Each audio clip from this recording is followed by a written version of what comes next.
السلام علیکم، میں ہوں شویتا۔ السلام علیکم، میرا نام ہے اندر اور آپ سب کا سواگت ہے ہمارے چینل میں۔ ابھی ہم ویڈیو کرنے والے ہیں محمد سب کے لیے پارٹ 1۔ پتہ نہیں کتنے پارٹ سے، یہ پارٹ 1 ہے۔ آئیے دیکھتے ہیں۔ السلام علیکم دوستو، کیسے ہو؟ امید ہے کہ سب خیریت سے ہوں گے۔ اللہ آپ لوگوں کو ایسے ہی خوش رکھے۔ یہ ویڈیو سرکار دو عالم صلی اللہ علیہ وسلم کی زندگی پر بننے والی ویڈیو سیریز کا، جس کا نام محمد سب کے لیے، اس کا پہلا حصہ ہوگا، پارٹ 1 ہوگا۔ اس سے پہلے کہ ہم سرکار دو عالم صلی اللہ علیہ وسلم کی سیرت مبارکہ، یعنی آپ صلی اللہ علیہ وسلم کی پوری زندگی کو سننا سمجھنا شروع کرے، اس سے پہلے تھوڑا شارٹ کٹ میں مکہ مکرمہ کی سرزمین کا بیک گراؤنڈ کو سمجھنا ضروری ہے کہ مکہ شہر کہاں آباد ہوا، کیسے آباد ہوا، کس نے آباد کیا، اور ساتھ ساتھ کعبۃ اللہ کی تعمیر کب ہوئی، کہاں ہوئی اور کیسے شروع ہوئی اور کس نے کی، تاکہ سرکار دو عالم صلی اللہ علیہ وسلم کی پوری زندگی ہمارے دماغوں میں بہتر طریقے سے بیٹھ سکے۔ تو چلیے شروع کرتے ہیں۔ مکہ مکرمہ یعنی مکہ شہر آج سے تقریباً 4000 سال سے بھی زیادہ پہلے حضرت ابراہیم علیہ السلام کی بیوی حضرت حاجرہ علیہ السلام نے آباد کیا تھا۔ یہی شہر بعد میں محمد رسول اللہ صلی اللہ علیہ وسلم کا وطن ہوا۔ حضرت ابراہیم علیہ السلام کے زمانے میں یہ ایک ایسا علاقہ تھا جہاں دور دور تک کوئی آبادی نہیں تھی، یعنی نہ کوئی انسان رہتا تھا، نہ کوئی پرندہ، نہ کوئی جانور رہتا تھا۔ بالکل کالے پتھروں سے بھرا ہوا یہ علاقہ اور چٹیل میدان، نہ کوئی پانی، نہ کوئی سبزہ، نہ کوئی ہریالی کا نشان تھا۔ مگر خدا کو اس سرزمین کو دنیا میں بڑھانا تھا، اس لیے اس زمین کو آباد کرنے کا اللہ تبارک و تعالیٰ نے ارادہ کیا۔ اس نے اپنے دوست، اپنے خلیل، اپنے پیارے نبی حضرت ابراہیم علیہ السلام کو حکم دیا کہ وہ اپنے بیوی اور اپنے دودھ پیتے بچے کو اس زمین میں پہنچا دے۔ حضرت ابراہیم علیہ السلام نے اللہ کے حکم کے آگے سر جھکایا اور اپنے بیوی بچوں کو اس ویران اور چٹیل میدان میں پہنچا دیا۔ اللہ کے خلیل یعنی اللہ کے دوست حضرت ابراہیم علیہ السلام نے اپنی پیاری بیوی اور اپنے معصوم بچے حضرت اسماعیل علیہ السلام کو اس ویران جگہ پر اکیلے چھوڑ کر چلے گئے۔ حضرت حاجرہ علیہ السلام یہاں پر حیران اور پریشان پھر رہی تھی۔ ان کی گود میں معصوم بچہ بھوک اور پیاس سے تڑپ رہا تھا۔ اللہ تعالیٰ نے اپنے فرشتے حضرت جبرائیل علیہ السلام کو بھیجا۔ جس جگہ آج کعبہ ہے، اس کے قریب حضرت اسماعیل علیہ السلام جہاں پیاس کی وجہ سے اپنی ایڑیاں رگڑ رہے تھے، اللہ کے حکم سے وہاں پر پانی کا چشمہ ابل پڑا۔ یہی وہ چشمہ ہے جو زمزم کا کنواں کہلاتا ہے۔ اس طرح خدا نے اس سوکھے اور بنجر علاقے میں پانی کا انتظام کر دیا، اور حضرت حاجرہ اور ان کا بیٹا حضرت اسماعیل علیہ السلام یہاں صبر اور سکون کے ساتھ رہنے لگ گئے۔ پھر کیا تھا، یہاں پانی کو دیکھ کر پرندے آنے شروع ہو گئے۔ ہر وقت پرندوں کے جھنڈ وہاں پر اڑنے لگے۔ اتفاق سے اس زمانے میں ایک قافلہ وہاں سے گزر رہا تھا۔ وہ قافلہ ایک قبیلے کا تھا۔ وہ قبیلے کا نام بنی جرہم تھا، جو پانی کی تلاش میں ادھر ادھر بھٹک رہا تھا۔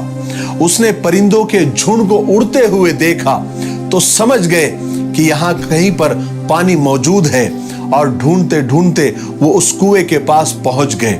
حالانکہ یہ واقعات بہت لمبے ہیں، لیکن یہاں پر آپ صلی اللہ علیہ وسلم کی سیرت بتانا مقصد ہے، اس لیے میں یہ سب واقعات پر شارٹ کٹ میں اور مختصر انداز میں بول کر گزر رہا ہوں۔ اس قبیلے والوں نے یہاں آ کر دیکھا تو کیا دیکھتے ہیں کہ ایک اکیلی عورت اپنے معصوم بچے کو لیے بیٹھی ہوئی ہے۔ تو ان لوگوں نے حضرت حاجرہ کے پاس آ کر ان سے یہاں رہنے کی اور پانی استعمال کرنے کی اجازت مانگی۔ حضرت حاجرہ اپنی تنہائی سے گھبراتی تھی، انہوں نے قافلے والوں کو وہاں رہنے کی اجازت دے دی، اور اس طرح حضرت حاجرہ کے بعد پہلی آبادی قبیلے جرہم کی وہاں پر آباد ہوئی۔